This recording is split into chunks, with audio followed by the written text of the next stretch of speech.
সংস্থার নাম হলো সেফ জলঙ্গি আর গ্রিন ওয়াক আর বিজ্ঞান অন্বেষণ পত্রিকা।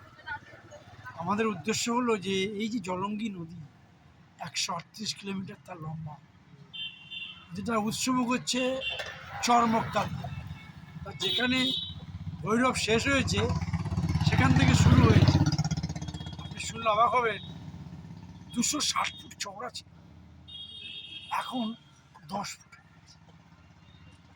জল কম আসছে। এই জলঙ্গি নদী হচ্ছে আমাদের নদীয়া জেলা এবং মুর্শিদাবাদ জেলার লাইফ লাইন।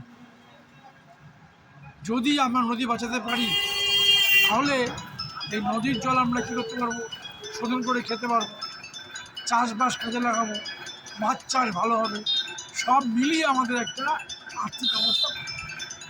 আমরা চাই নদী বাঁচুক, জলাশয় বাঁচুক এবং জলঙ্গি বাঁচুক, মানুষ বাঁচুক।